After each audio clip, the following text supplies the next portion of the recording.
함께 볼 말씀은 에베소서 1장 3절에서 7절 말씀입니다. 하나님 말씀 받습니다. 찬송하리로다. 하나님 곧 우리 주 예수 그리스도의 아버지께서 그리스도 안에서 하늘에 속한 모든 신령한 복을 우리에게 주시되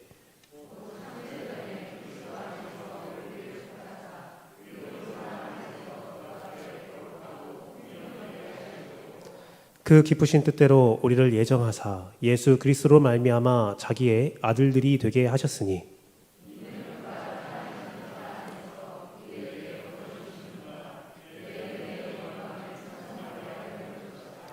우리는 그리스도 안에서 그의 은혜의 풍성함을 따라 그의 피로 말미암아 속량 곧 죄사함을 받았느니라. 아멘. 오직 예수님, 예수 그리스도의 은혜와 평강이 여러분 삶 가운데 충만할지어다. 성삼일체 하나님께 찬양과 감사와 경배와 영광을 올리며 오직 오늘도 예수님을 전하고자 합니다. 이 뒤에 앉아 있으면요, 여러분 모르는 소리가 들릴 때가 있어요. 오늘 할렐루야 성가대 찬양을 하는데 중저음의 베이스음이 저희 심장을 저격을 했어요. 제가 항상 천년대에 교회를 옮기면 성가대를 제가 꼭 들어갔거든요. 왜냐하면 성가대 가면 회식을 많이 하더라고요. 그래서 베이스로 항상 활동을 했었었는데 그 베이스음이 잘 안 들리잖아요. 그런데 그게 또 매력이 있어요, 베이스가. 그래서 딱 뒤에 앉아 있는데 제가 눈 딱 감고 있는데 좋은 게 아니라 너무 오늘은 베이스음이 저를 막 이렇게 감싸 안아서 제가 너무 찬양의 은혜를 받았어요. 원래 아는 맛이 더 무섭잖아요.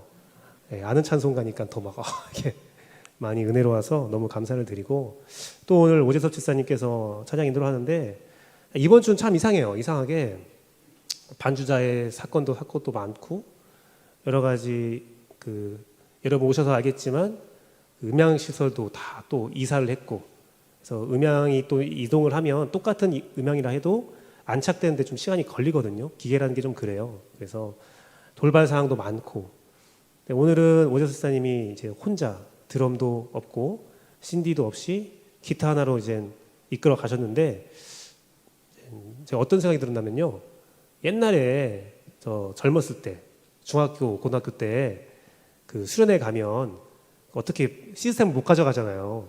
그러면 이제 천막 쳐놓고서는 막 수련회 했었었는데, 그때 기타 하나로 이렇게 주름잡는 그 교회 오빠가 있거든요. 그런 느낌이 들었어요. 그래서 이거 참 이런 찬양도 참 색다르고 좋다, 옛날 생각도 난다 하면서 찬양을 했는데, 오늘 월간 찬양 예배인데 너무 감사했습니다. 모든 것들이 감사했고, 모든 상황들이 이렇게 어찌 보면 좋지 않아 보일 수도 있지만 그 안에도 하나님께서 인도하시는 은혜가 있어서 너무 감격스럽고 너무 은혜로웠습니다. 아멘? 저 혼자 은혜로웠던 거 아니죠? 저 혼자 좋았던 거 아니면 좋겠습니다. 오늘은 에베소서 1장 3절에서 7절 말씀을 가지고 바울의 하나님 찬송 내용, 찬양 예배 때는 좀 찬송에 대해서 좀 말씀을 하고자 해서 바울의 하나님 찬송 내용이라는 제목을 가지고 말씀을 전하고자 합니다. 에베소서 말씀은요, 마틴 로이드 존스 목사가 청교도 목사의 유명하신 분이 서신서의 여왕이라고 했어요. 왜 서신서의 여왕이냐면 문체가 너무 아름답다는 거예요. 문체가 너무 아름답고 그리고 또 은혜롭고, 그런데 아름답고 끝나는 것이 아니라 고귀하다예요. 고귀하다.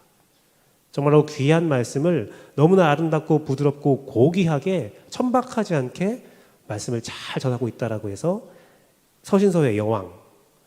또한 신학자들은 에베소서 말씀을 교회론이라고 합니다.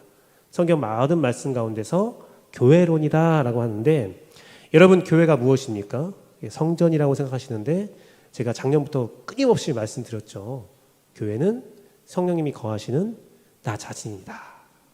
그렇다면 에베소서가 교회론이라는 것은 바로 성도론, 나를 향한 말씀, 내가 어떻게 예수님을 믿고 내가 어떻게 살아가야 하는가에 대한 말씀이라는 겁니다. 그 중에서 특히 오늘 말씀은 뭐냐면 서신서의 구조가 인사말을 하거든요. 인사하고 그 다음에 이제 말씀을 전해 가는데, 오늘 본문의 말씀은 인사말 이후에 바로 바울이 내가 하나님에 대해서 이렇게 감사한다, 이렇게 찬송한다, 찬송하리로다 라고 하면서 말씀을 전합니다. 바울의 찬송이 무엇일까? 바울이 도대체 무엇을 찬송하는가? 오늘 말씀을 통해서 바울의 찬송이 재원교회에 찬송될지어다. 여러분의 찬송이 된다면 여러분의 영성은 바울과 똑같은 영성을 갖는 거예요. 바울과 똑같은 영성을 갖는 거예요. 우리가 오늘 말씀을 통해서 바울의 찬양이 우리의 마음과 우리의 입술에 전달되어서 우리의 삶이, 우리의 믿음이 바울같이 변화되기를 간절히 바라고 기도합니다. 바울의 하나님 찬송 내용 그 첫 번째는 그리스도 안에서 죄사함을 받음을 찬송했습니다. 그리스도 안에서 죄사함을 받음을 찬송했어요. 그것은 죄사함의 은혜, 회개의 은혜를 찬송한 것입니다. 7절 말씀 보니까 이렇게 기록되어 있어요. 우리는 그리스도 안에서 그의 은혜의 풍성함을 따라 그의 피로 말미암아 속량 곧 죄사함을 받았느니라. 이 속량은 헬라어 와필리트로시스로 구속하다, 속죄하다, 해방시키다, 자유하게 되다라는 말씀입니다. 여러분은 예수 그리스도의 은혜의 풍성함에 따라 예수 그리스도의 보혈에 의해서 자유합니다. 여러분 자유해요. 여러분을 얽매일 수 있는 어떤 것도 없습니다. 우리는 죄에서 완전한 자유함을 얻었습니다. 이것이 예수님의 오신 목적이에요. 예수님께서 이 땅에 오신 목적은 우리의 죄사함을 위해서 있는 거예요. 죄사함. 마태복음 4장 17절 말씀을 보니까 예수님께서 이렇게 선포하는 겁니다. 예수님께서 비로소 천국에 전파하여 이르되 회개하라, 천국이 가까이 왔다. 천국이 가까이 왔으니까 회개하라라는 거죠. 예수님의 첫 번째 선포는 회개하라. 회개하라. 근데 이런 선포를 할 수 있었던 것은 예수님께 죄사함의 권세가 있었기 때문에 그래요. 마태복음 9장 6절 말씀 보면 이제 중풍병자를 치료하는 모습이 나와 있는데 중풍병자가 나와서 예수님 내 병 좀 치유해 주세요. 친구들 넷이서 데려왔어요. 그러자 예수님께서 그 얘기를 가만히 듣더니 하시는 말씀이 내가 죄사함을 얻었다. 그러자 주변에 있던 바리새인들이 난리가 난 겁니다. 아니 무슨 소리야. 죄사함은 하나님만 하시는 건데 어찌 감히 저 인간이, 저 사람이 죄사함을 할 수 있는가? 그러자 이 말씀을 하신 거예요. 마태복음 9장 6절이요. 그러나 인자가 세상에 죄를 사하는 권능이 있는 줄을 너희에게 알게 하려 하노라. 그리고 중풍병자에게 말씀하시되 일어나 내 잼상을 가지고 집으로 가라 하시니 그걸 가지고 완전히 치유된 중풍병자가, 자유함을 얻은 중풍병자가 침상 들고 나가버려요. 병을 치료하면서 병만 치료한 것이 아니라 죄사함의 권세가 예수님께 있다는 것을 온 열방에 선포하신 거죠. 그러니 회개하라. 천국이 가까이 왔다. 예수님께 나아오면 우리는 죄사함을 얻을 수 있다는 겁니다. 사도행전 5장 30절 31절 말씀을 보니까 예수님의 사역의 핵심에 대해서 이렇게 설명하고 있습니다. 너희가 나무에 달아 죽인 예수를 우리 조상의 하나님이 살리시고 이스라엘에게 회개함과 죄사함을 주시려고 그의 오른손으로 높이사 임금과 구주로 삼으셨느니라. 예수님께서 죽으시고 살아나셔서 하늘에 올라갔다라는 거죠. 그 예수가 우리를 구원하시는 예수 그리스도.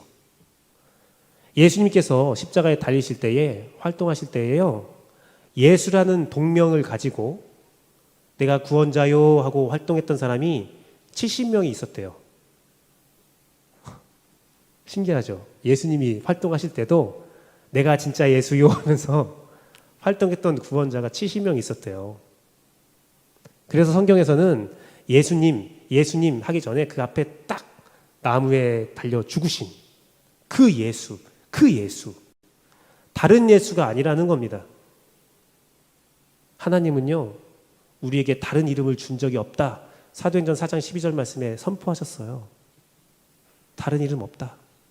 오직 예수, 오직 예수님. 사랑하는 재영교회 성도 여러분, 오직 예수님께 나아와 죄사함을 얻읍시다. 제가 공사를 다니잖아요. 오늘 이제 우리가 바닥도 공사하는데 제가 옛날에 인테리어 회사에 들어가서 일을 한 적이 있어요. 뭐 시스템 같은 거 음향도 설비하고 이것저것 공사를 하는데 그 공사에 가장 중요한 게 있어요. 이제 설계를 한단 말입니다. 설계를 하는데 나무를 자르고 막 설계를 하고 공사를 하는데 1mm도 틀리면 안 돼요.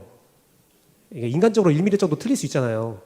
근데 1mm도 틀리지 말라고 몇 번을 신신당부하는데 그게 틀어지면 하나가 틀어지면 계속 틀어지는 거예요.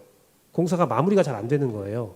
그런데 요즘에는요 장비가 아주 최신화돼 갖고 이제 선을 그릴 때에 이 땅이 여러분들 평평해 보이잖아요. 근데 평평한 땅이 거의 없어요. 그래서 공사할 때 평평함을 유지하기 위해서 이제 줄을 재는데 요즘엔 레이저 줄이 나왔어요. 그래서 버튼 몇 번 누르면 직각 팍팍팍팍 하면서 레이저가 사방에 쏘거든요. 무슨 레이저 쇼를 하는 것처럼 막 쏘는데 거기다가 중요한 게 먹줄을 튕겨야 돼요. 21세기 레이저가 대단한데도 먹줄은 계속 쓰입니다. 고대로부터 먹줄을 쓰였을 것 같아요. 근데 먹줄을 튕기는데 먹줄을 쫙 당겨서 목수가 저한테 애기 목수인 저한테 김군 가져가 해서 먹줄을 가져가면 찍어준 데를 딱 알려줘요. 여기를 꼭 찍어. 딱 찍으면 너 흔들리지 마. 너 손 흔들리면 다 틀어지는 거예요. 굉장히 긴장되는 순간이에요. 그리고 먹줄을 탁 당기거든요. 그러면 먹줄이 쫙 새겨지면서 거기에 맞춰서 이제 공사를 하는 거예요. 합판도 붙이고 나무도 붙이고 타일도 붙이고 한참 붙이다가 잘못되잖아요. 먹줄 잘못 튕겼잖아요. 한참 붙이다가 다 뜯어냅니다. 그러면 잘 뜯어지면 상관없는데 잘못 뜯어지면 그 재료 다 버려야 되고 큰일 나요. 큰일 나. 우리가 찬양할 때에 어떤 것을 찬양하십니까? 여러분의 인생 찬양들이 있죠. 그 이유가 무엇입니까? 그 찬양의 음률이 좋아요? 아니요. 그 찬양을 부른 가수가 잘생겼어요? 아니요.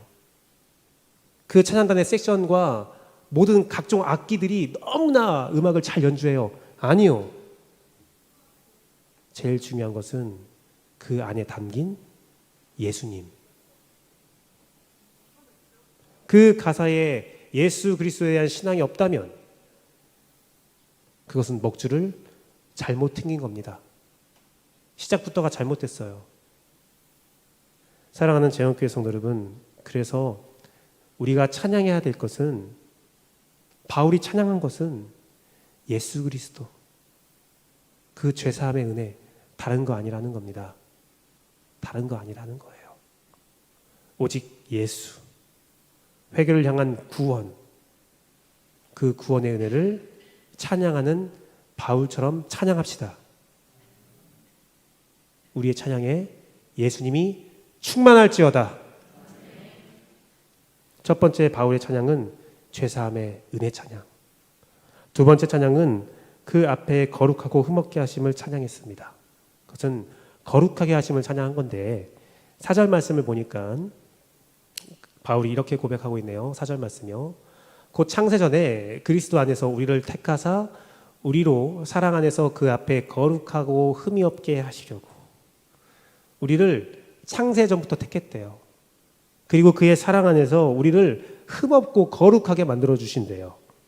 그 흠이 없게라는 것은 아모모스라는 건데 결백하다, 완전하다, 순전하다, 완전히 결백한 거룩, 완전히 순전한 거룩, 완전하게 거룩한 모습으로 우리를 만들어 주신다는 겁니다. 그리고 그것을 위해서 우리를 선택했다라는 겁니다. 사랑하는 재원교회 성도 여러분, 하나님께서 출애굽 당시에 이스라엘 백성을 애굽에서 건져냈습니다. 죄에서 건져냈어요. 그걸로 끝나면 안 되죠. 출애굽했다면 가나안에 들어가야 돼요. 그런데 그 당시에 건짐받은 사람 중에서 가나안에 들어간 사람이 몇 명인 줄 아세요? 2명. 여호수아와 갈렙 2명. 나머지는 다 광야에서 죽었어요. 여러분들이 예수 그리스도의 보혈로 회개함을 입었다면 천국 가야 합니다. 천국 가야 돼요. 아멘? 천국 가기 싫어요? 천국 가야 돼요.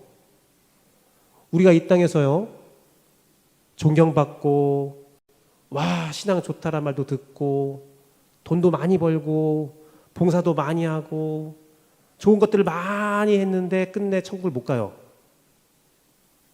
잘못 산 거예요. 잘못 산 거예요. 어떤 일이 있어도 천국의 은혜, 천국의 영광을 바꿔서는 안 됩니다. 우리의 목적은 천국에 있어요. 천국에 있어야 돼요. 그런데 간혹 많은 사람들이 저에게 말합니다. 목사님, 저는 천국 못 갈 것 같아요. 간혹 이렇게 말합니다. 저는 죄가 너무 많아요. 저는 예수님 앞에서 회개하고 또 회개하고 또 회개하는데 계속 반복된 죄를 저질러요. 신앙이 좋을 때도 있지만 대부분의 삶은 넘어지고 쓰러지고 주님을 잊고 살아요. 그런데요, 출애굽한 백성들에게 레위기 말씀을 통해서 하나님께서 하나님의 율법을 가르쳐 주거든요. 그때에 이 세상을 세 가지로 나누십니다. 부정한 것과 정결한 것과 거룩한 것. 그래서 성막도 보면 성막 뜰이 있고 부정한 지역이 있고 성소, 정결한 곳이 있고 지성소, 거룩한 곳이 있어요. 근데 그 세 가지가 이 세상을 이루는 그 세 가지가 하나의 약속으로 움직이는데 부정한 것과 정결한 것이 만나면 다 부정해져요. 타락해요. 그리고 부정한 것과 거룩한 것이 만나면 거룩한 것이 부정한 것을 소멸시켜버려요. 없애버립니다. 그런데 정결한 것과 거룩한 것이 만나면 정결한 것이 거룩해져요. 제사장이 죄가 있는 상태에서 지성소로 들어가면 죽어요. 하지만 제사장이 정결함을 얻고 지성소에 들어가면 거기서 하나님과 함께 거룩한 성례를 드립니다. 이 말이 우리에게 주는 바가 무엇이냐? 우리가 첫 번째 찬양인 회개함을 찬양한다면, 예수 그리스도를 찬양한다면 우리의 삶이 어떠하든 간에 예수님께서 여러분을 정결하게 하셨고 마지막 때에 예수님께서 이 땅에 오실 때 우리를 거룩하게 하시리라. 내가 거룩해지는 게 아닙니다. 주님이 나를 거룩하게 이끌어 주십니다. 데살로니가 전서 4장 3절 말씀을 같이 읽어보겠습니다. 둘, 셋. 하나님의 뜻은 이것이니 너희의 거룩함이라. 그래서 우리가 거룩하려면 정결을 유지하면 돼요. 부정한 것들을 피하고 정결함을 유지한다면 하나님은 반드시 여러분을, 나를 거룩하게 하십니다. 그러니 찬양할 만한 겁니다. 그것을 찬양하는 겁니다. 계시록 22장 3절 5절 말씀을 보면 그 거룩한 상태가 어떤지 우리에게 명확하게 말씀하고 있는데요. 다시 저주가 없대요. 하나님과 그 어린 양의 보좌, 그 예수님의 보좌가 그 가운데 있어요. 우리와 함께 한다는 겁니다. 그 거룩한 예수님이 나와 함께 하니 나도 거룩한 거예요. 그 종들이 예수님을 섬기며 어떻게 합니까? 4절 말씀이요. 예수님의 얼굴을 마주 보는 거예요. 같이 있는 겁니다. 그러니 내가 정결한 내가 거룩해져서 내 이마에 예수의 이름을 붙이고 그 거룩한 이름을 붙이고 5절 말씀처럼 다시는 밤도 없고 등불과 햇빛이 쓸데없어요. 너무 밝으니까 그 광명체가 있으니까 빛 그대로인 예수와 내가 함께하니까 너무 광명한 상태에서 어떻게 해요? 세세토록 왕노릇하리라. 이게 여러분의 운명입니다. 여러분이 지금 어떠한 모습으로 살든 간에 여러분은 이 거룩을 얻습니다. 음악 중에요, 기능음악이란 것이 있대요. 기능음악이 무엇이냐면 어떠한 목적을 달성하기 위해서 사용되는 건데 노동요, 군가 같은 거예요. 모내기묘, 모내기 할 때 주의 보좌로 나 힘이 안 나잖아요. 좋은 찬양이지만 힘이 안 나잖아요. 괜히나 칭칭 나네 해야 막 힘들어도 괜히나 칭칭 나네 해서 막 꽂잖아요. 군인들이요 청소할 때요. 야 청소하자 하면 갑자기 음악을 틀어요. BPM 128 이상으로 듣습니다. 발라드 틀어봐요. 성시경이 노래를 불러봐요. 감미롭지만 청소가 되겠어요? 청소하다가 질질 짜겠죠? 하면서 옛날 여자친구가 떠올라 하면서 빠른 음악, 댄스 음악 사람을 움직인다는 거예요. 사람을 힘을 준다는 겁니다. 찬양이 그런 겁니다. 찬양이 목사님 이 찬양은 가사가 지금 나의 삶에 어울리지 않아요. 어울려서 부르나요? 그렇게 되려고 부르지? 찬양이 전혀 위로가 되잖아요. 그렇게 위로 받으려고 우리가 찬양하는 거잖아요. 찬양을 부르시면서 거룩함을 찬양하면 우리가 거룩해집니다. 위로함을 찬양하면 위로가 생깁니다. 찬양하는 가운데 하나님의 은사가 여러분을 위로하고 여러분에게 힘을 줍니다. 찬양하세요. 찬양하면 힘을 얻습니다. 이게 바울의 찬양입니다. 첫 번째는 죄사함의 은혜, 두 번째는 거룩하게 하심. 아마 바울도 덜 거룩할 때 찬양했을 거예요. 계속 자기를 죄인 중에 괴수라고 하잖아요. 그런 찬양을 통해서 하나님께 한 발 한 발 더 가까이 나아가는 겁니다. 바울의 찬양 마지막 찬양은 자기의 아들들이 되게 하심을 찬송하는데 그것은 천국 상속자가 되게 하심을 찬송하는 겁니다. 내가 천국 간다라고 찬송하는 겁니다. 바울은 내가 천국 간다 찬송한 겁니다. 계시록 22장 14절 말씀 보니까 계시록 22장 14절 말씀에 자기 두루마리를 빠는 자들은 복이 있으니 이는 그들이 생명나무에 나아가며 문들을 통하여 성에 들어갈 권세를 받으려 합니다. 천국에 들어간 사람이 누구예요? 두루마리를 빠는 사람이에요. 우리는 천국에 들어갈 때 들어가는 사람을 생각하면 깨끗한 사람, 정결한 사람, 두루마리 다 빨고 드라이까지 다 맞춰서 깨끗한 옷 입고 있는 사람이라고 생각하는데 그런 사람이 아니라 빨고 있는 사람,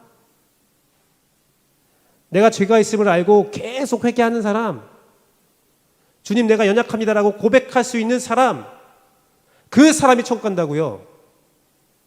완벽한 사람이 천국 가는 것이 아니라 부족하지만 예수님께 의지하여 회개할 때에 그 정결함을 입은 사람이 천국 가서 거룩해지는 겁니다. 거룩해져야 천국 가는 게 아니에요. 그러니 제발 어떤 상황 가운데서도 주님을 놓지 마시고 어떤 상황 가운데서도 주님을 놓고 있는 사람을 포기하지 마시고 끝까지 함께 기도하며 인내하여 천국 갑시다. 그걸 찬양합시다. 베드로전서 1장 16절 말씀을 같이 한번 읽어보겠습니다. 둘, 셋. 기록되었을 때 내가 거룩하니 너희도 거룩할지어다 하셨느니라. 제가 아까 레위기 말씀을 통해서 세 가지를 말씀드렸잖아요. 우리 이 말씀을 들을 때 많은 사람들이 그렇게 생각합니다. 성경 공부하기 전에는, 이 말씀을 듣기 전에는 주님 거룩하니 너희도 거룩할지어다. 아이고 주님 내가 거룩해져야겠네요. 어떻게 하면 거룩해질까요? 어떻게 거룩해질까 하면서 끊임없이 자기를 막 괴롭혀요. 근데 이 말씀은 그 말씀이 아니라 내가 거룩하니 내가 내려가면 네가 정결함을 유지하면 예수 안에 네가 정결하게 살고 있으면 예수 안에서 네가 죄가 많아도 죄인의 괴수라 할지라도 예수 안에 있으면 내가 거룩하니 너를 거룩하게 할 거야 라는 선포입니다. 그러니 우리가 할 것은 딱 한 개예요. 예수의 십자가 밑에 있는 것. 그러면 우리는 구원 받습니다. 디도서 3장 6절에서 7절 말씀을 같이 한번 읽어볼게요. 디도서 3장 6절에서 7절 말씀입니다. 둘, 셋. 우리 구주 예수 그리스도로 말미암아 우리에게 그 성령을 풍성히 부어 주사 우리로 그의 은혜를 힘입어 의롭다 하심을 얻어 영생의 소망을 따라 상속자가 되게 하려 하심이라. 은혜를 힘입어 성령을 풍성히 부어 주사 내가 하는 게 아니에요. 주님이 나를 천국으로 기어이 데려가겠대요. 사랑하는 재언교회 성도 여러분, 다윗은 언약궤가 들어올 때 춤을 추면서 찬양하다가 바지가 내려갔습니다. 사람들은 그걸 보고 비웃은 사람이 있어요. 근데 다만 한 명 혼자 비웃었을까요?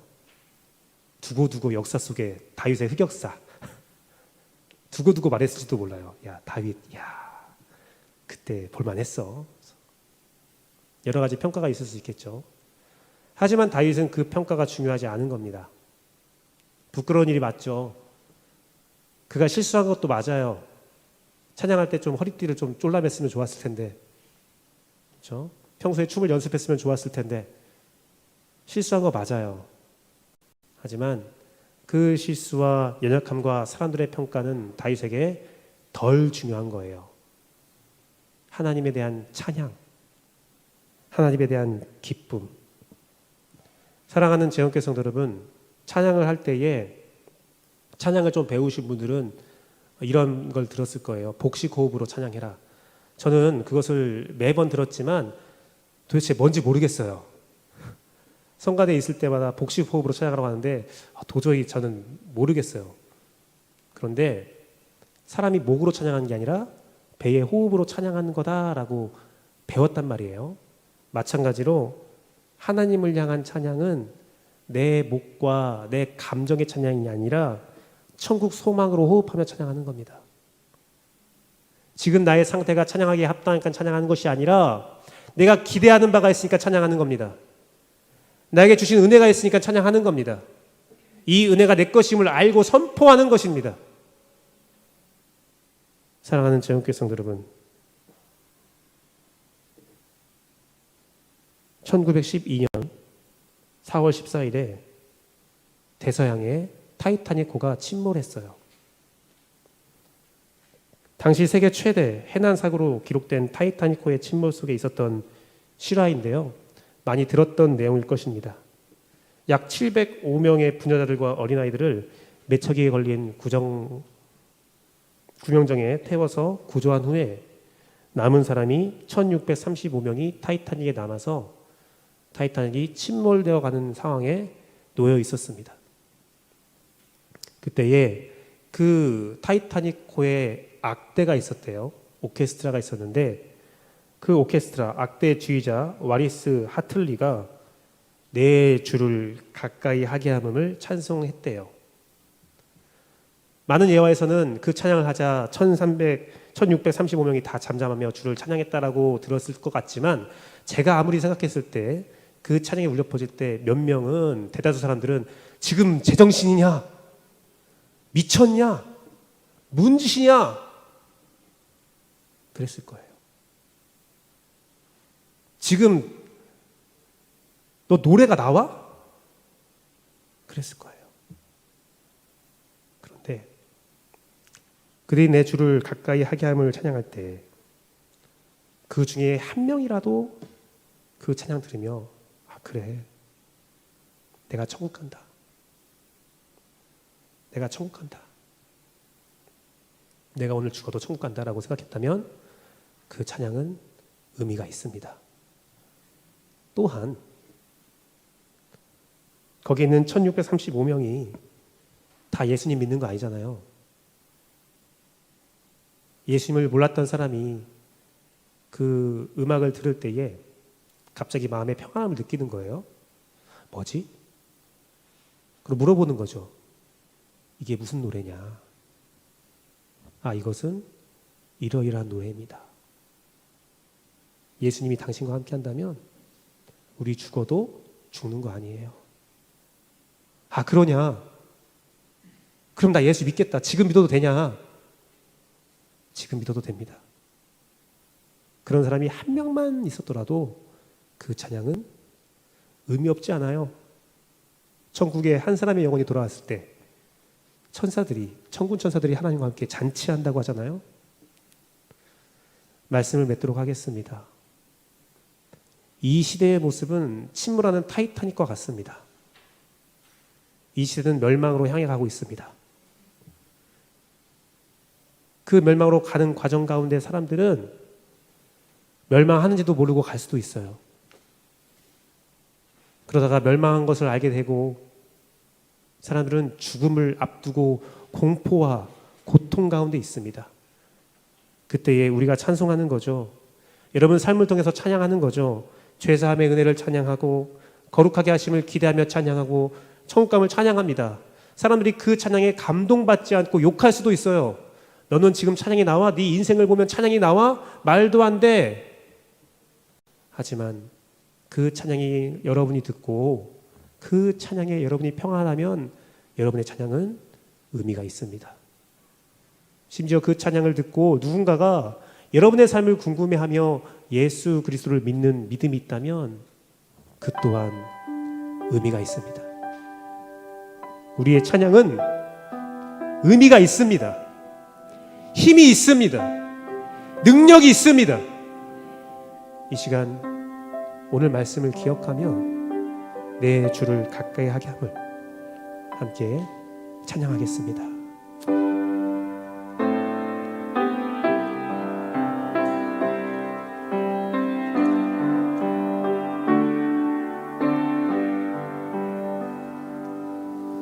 내 주를 가까이 하게 함은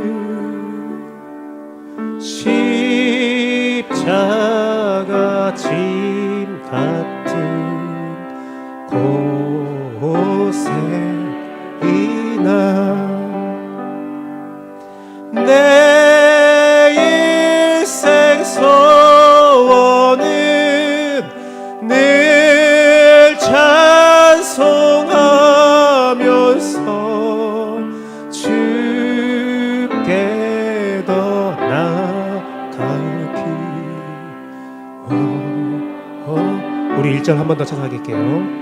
내 주를 가까이 하게 하는 내 주를 가까이 하게 함은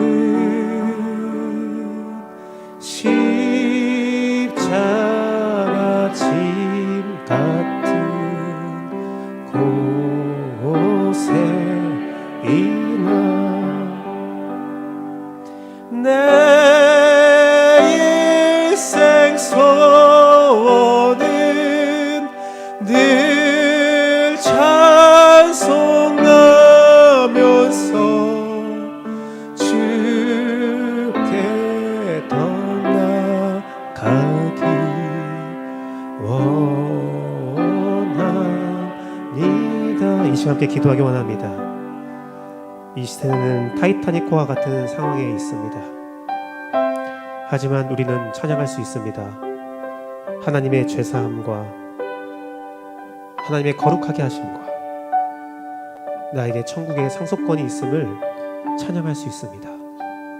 우리가 그 찬양을 주 앞에 드릴 때에 그 찬양은 현실이 되어 여러분의 복이 됩니다. 이 시간 함께 말씀을 가지고 함께 기도하겠습니다.